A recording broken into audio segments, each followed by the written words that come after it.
You know what's great about the Dark Knight Trilogy is that it really rescued the Batman movie franchise.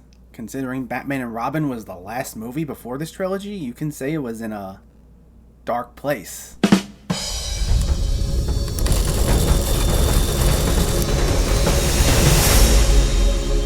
The Dark Knight is the second film in the Dark Knight Trilogy and sees Christian Bale return as Bruce Wayne, who spent his days protecting Gotham City as the vigilante Batman. But he wants to hand over the mantle of Gotham's protector to the popular district attorney Harvey Dent, played by Aaron Eckhart, so he can go back to living a normal life. However, those plans are put on pause when the criminal known as the Joker, played by Heath Ledger, wreaks havoc on Gotham and puts not just Batman, but all of Gotham through one of the toughest physical and psychological tests. I feel like just about everyone's seen this movie, so we probably could have just skipped that, but hey, I like consistency. Welcome back to my Christopher Nolan series. For those of you who are new, I'm going through each of Christopher Nolan's movies and reviewing them one by one. This is a lead up to Nolan's latest movie, Tenet, which was, as of one video ago, delayed indefinitely, but is now sitting at a September 3rd release date, and it won't be opening everywhere, so I'm just gonna keep on going with my original schedule, and we'll get to Tenet when we get to Tenet. I've already reviewed Nolan's first 5 movies, and I'll leave a link to that playlist in case you missed any of them, and not including Tenet, we still have 4 more movies to go after this. So if you want to stay up to date with more Nolan reviews, make sure to hit that subscribe button so you can catch them as soon as they're out. But now let's talk about Nolan's 6th movie, The Dark Knight. I'm going to say right up front, considering how popular this movie is and the fact that it's the 46th highest grossing movie of all time, and the fact it's now 12 years later, I am going to bring up some spoilers. I normally don't do this with my videos, but I specifically want to discuss a few things that happen later on in the movie that I think are worth bringing up. I don't want to assume everyone who's watching this video has already seen the movie, but if you haven't yet, go see the movie and then come back to this.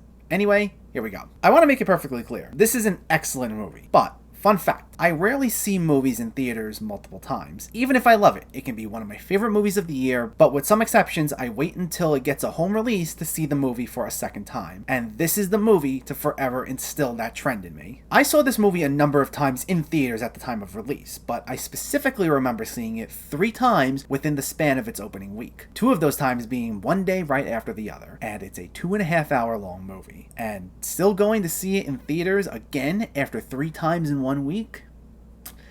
It broke me. But to be fair, that's what most people were doing at the time. To say this movie was a smash hit is an understatement. This took both the superhero genre by storm and the movie industry by storm. If you still didn't know who Christopher Nolan was before this movie, you definitely knew now, and you would never forget it. Something interesting to note though is that this wasn't originally locked in as a fully planned out trilogy. David Goyer, who co-wrote Batman Begins, had story ideas for 2 more movies, but at the time, Nolan wasn't even sure he was going to come back for anything after the first movie, and everything wasn't completely lined up until a year after Batman Begins. Nolan and Bale were busy working on The Prestige in the meantime, and didn't officially announce this till after production was underway for that movie, so this was well into 2006. It's just incredible that only 12 to 15 years ago, it wasn't the standard for superhero movies to have a sequel almost immediately in the works, as big of a hit as Batman Begins was, but this changed everything. Batman Begins showed that superhero movies can be taken seriously, and The Dark Knight capitalized on that and made it one of the most popular genres out there, if not the most popular. Nolan immediately made it clear it was going to be something much bigger than Batman Begins in the very first scene. It shows us this bank heist coordinated by the Joker, and it opens with a bang. Hans Zimmer's energetic score is blasting as we get these beautiful wide shots of Gotham City in the daylight. Wally Pfister once again does an excellent job with the cinematography, and it moves at a rapid fire pace. The bank robbers are very calculating, very quick, very coordinated. And before we even see the Joker, we can immediately feel just how strong his presence is and how sinister this incarnation of the character would be. Each of his henchmen have orders from the Joker himself to kill one of the other men once their role is complete. And they all do so and take each other out until only the Joker himself remains. And the heist goes off without a hitch. And that's only the first scene. The rest of the movie just intensifies even more from there. So I'll just say right up front while we're on the subject, it should almost go without saying, but hands down, the single best thing about this movie is Heath Ledger as the Joker. I don't know if there's much more I can say about him that hasn't been said already, because he became a pop culture phenomenon after this. For Halloween that year, I lost track of how many people I ran into dressed up as this version of the Joker, all doing their best "why so serious?" Which is funny because I still remember hearing the news that he got the part. His biggest role before this was Brokeback Mountain, and he was otherwise just known as the guy from A Knight's Tale and 10 Things I Hate About You. There was a lot of talk at the time of Paul Bettany, Robin Williams, Adrian Brody, and a few others being potentially cast. So to hear this teen heartthrob got the part over them, everyone lost their minds at the time. I was even skeptical at first. But he totally shocked everyone with this and blew us all away. As a kid, I always liked Jack Nicholson's version of the character from the Tim Burton movies, still do, but this is a whole other level. He still maintains that dark sense of humor that the Joker is ultimately known for, like he makes little puns or a snarky observation, plus I think the "wanna see a magic trick" moment, as quick as it was, will never get old. But you can feel with each line he delivers just how menacing he really is. He's almost always grinning, but he'll change his delivery from something almost whimsical sounding to this frightening growl, sometimes in the same sentence, and it's never a jarring feeling. He's a very close talker. Anytime he speaks to someone, he gets right up to their face, and you never know if he's gonna just walk away from them after the conversation or follow through with something violent. His every move is unpredictable. I wish I can better put into words how remarkable his performance was, but I will say, it's one of the most transformative performances I've ever seen, and I rarely ever use that term. I don't even think of Heath Ledger when I see this. Like, Jack Nicholson's Joker, I liked it, but I clearly saw Jack Nicholson. Here, I see nothing but the Joker. Nolan recounted on set how everyone was just mesmerized by his performance, and he says in an interview, if Gary Oldman, who was considered one of the best actors on that set, was in awe of him, it really showed what kind of performance he was giving. Totally deserving of the Best Supporting Actor Oscar, and it's truly a shame he passed away before the movie was even released. And honestly, we're never gonna get a better Joker performance. I would be in total shock if it ever happened, but I doubt it. The movie draws inspiration from two Batman stories, The Long Halloween and The Killing Joke, both of which are two of the best Batman stories, by the way, if you've never read any of the comics. The Long Halloween focused on a lot of the organized crime side of things, something we also saw in Batman Begins, and we see that again here with the focus on Harvey Dent trying to put the mob in jail, as well as the introduction of minor antagonist Sal Maroni, played by Eric Roberts. Plus, this movie, like The Long Halloween, plays up Batman's title as world's greatest detective, which was something we didn't get to see at all or that much of during Batman Begins. It's not a major aspect of this entire movie, but we do get to see him trying to find clever ways of combating not just the Joker, but multiple major crime syndicate leaders. Like towards the beginning of the movie, he uses Lucius Fox, once again played by Morgan Freeman, to lure out a major witness by sending him into Hong Kong where he's hiding under the guise of a business meeting. It was nice to see the more calculating side of Bruce Wayne back in action. And while there aren't exactly any story elements borrowed from The Killing Joke, at least from what I recall, this takes the organized crime setting of The Long Halloween and infuses it with some of the horror and chills you get from reading The Killing Joke. That story contains some of the most brutal behavior from the Joker, as does this movie. And like I said, Heath Ledger's performance here can just send chills up your spine at times. The Joker was essentially the main focus of The Killing Joke, and while he wasn't the main focus in The Dark Knight, like I said, his presence was so strong that you could just feel his influence in almost every moment,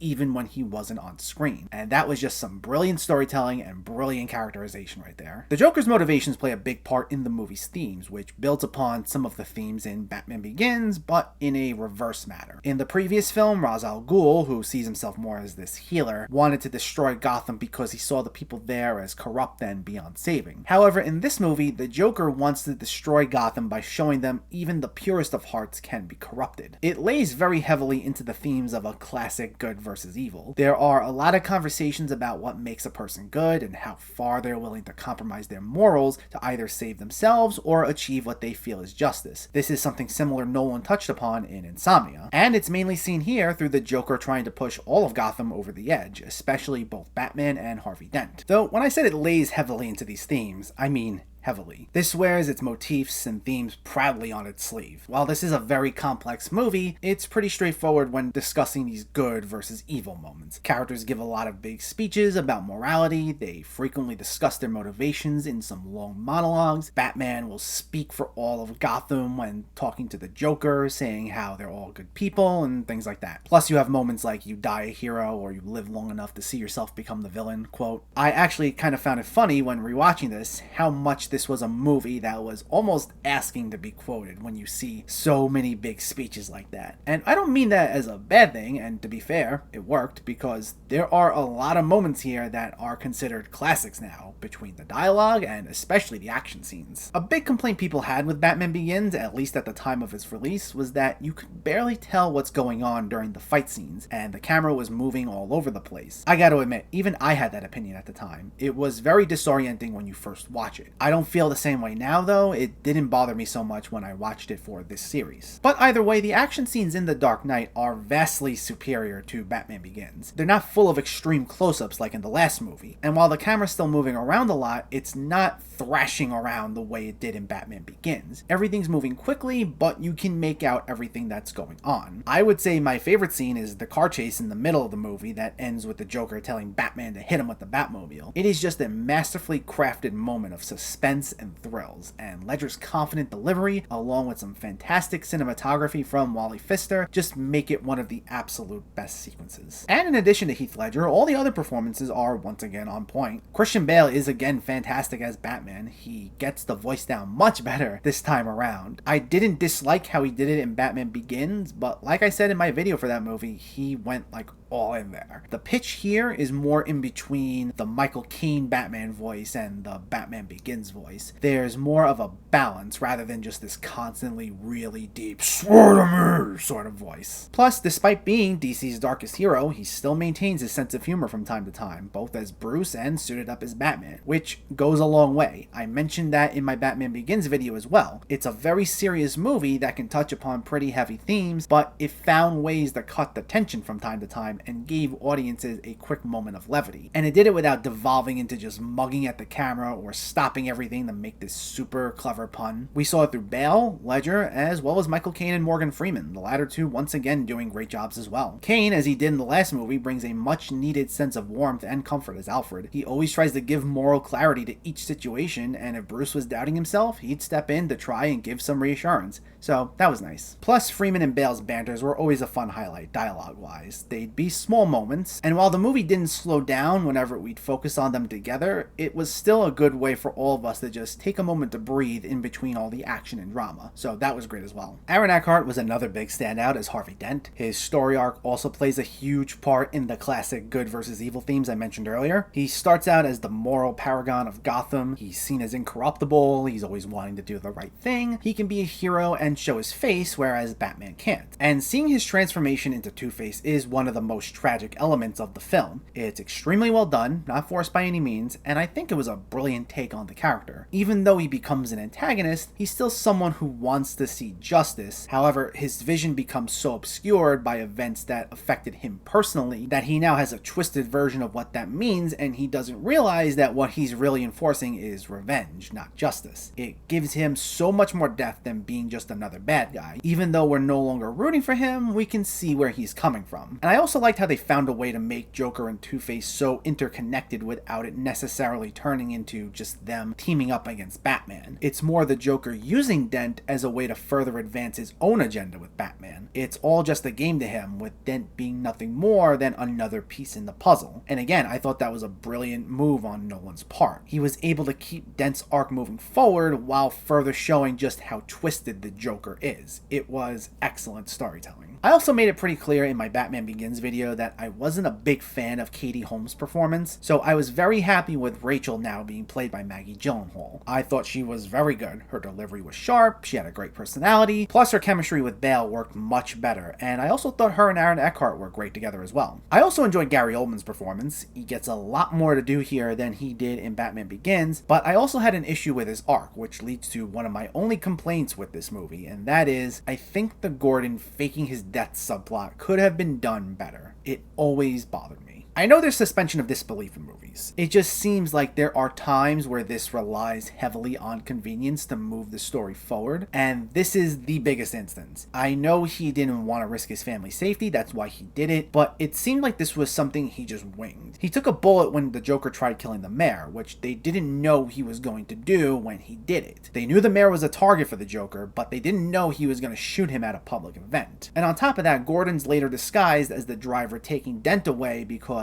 Dent falsely announced he was Batman to lure the Joker out. But it's revealed Dent didn't know Gordon faked his own death based on his response, and it's played off almost casually afterwards, besides one quick scene when Gordon returns home and speaks to his wife. I could have seen if they had a specific plan in place to capture the Joker, and I'm not saying there couldn't be deviations from the plan, but this was built upon multiple characters having ideas in their own heads and not communicating anything to one another. Yet they took these risks anyway, and it just so happened to work out in the end, despite how disjointed the whole thing really is when you think about it. It just seemed like a lot of things built around convenience. I had one other small issue in terms of the story. So you have this other subplot where this accountant at Wayne Enterprises shows up once at like the beginning of the movie. He confronts Lucius Fox that he deduced Batman's identity, and Fox laughs it off and dismisses him. It's played off like this small moment. And we don't see this guy again until much later on in the movie, and he goes on TV to tell everyone he knows who Batman is, and the Joker then intervenes saying he's going to blow up a hospital unless someone kills this guy. And then we get however many minutes dedicated to Gordon protecting this minor character who otherwise serves no other purpose. He's saved, the Joker blows up the hospital anyway, and then we never see this guy again, and the subplot about Batman's identity just goes absolutely nowhere. I mean, I thought the Joker hospital scene was great. From just a technical standpoint, it's a very well crafted scene. It's very entertaining, and I'm not saying I wanted that moment specifically cut from the movie. I just think we could have gotten there a different way, rather than dedicating a fair amount of time in the final act protecting what was essentially a throwaway character. It just felt like it took the long way around to get to that point, and I think it makes the movie go on for just a few minutes too long. I still hold that it's an excellent movie. I'm not expressing these criticisms like they totally ruined my experience or anything. I would like to make that perfectly clear, but I'd be lying if I pretended there wasn't a couple of things that bothered me. And honestly, in the grand scheme of things, they're very small complaints. But if you feel differently about any of this and want to discuss, let me know in the comments below.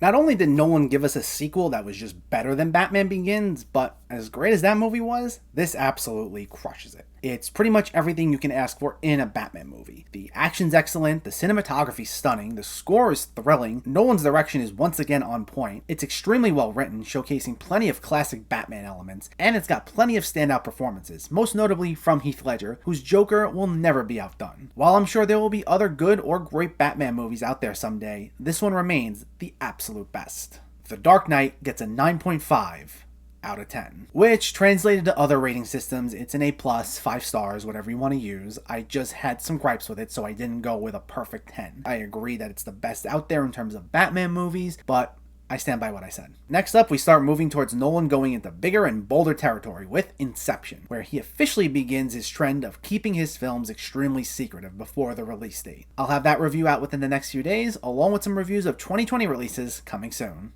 So let me know, did you see The Dark Knight, or are you planning to see it, and what were your thoughts? Is it your favorite Batman movie, and is it your favorite superhero movie? Let me know in the comments below. If you enjoyed this video, please like it and share it, and for more movie reviews and film discussion, please make sure to hit that subscribe button to stay updated. Thanks for watching, everyone. I'll catch you next time.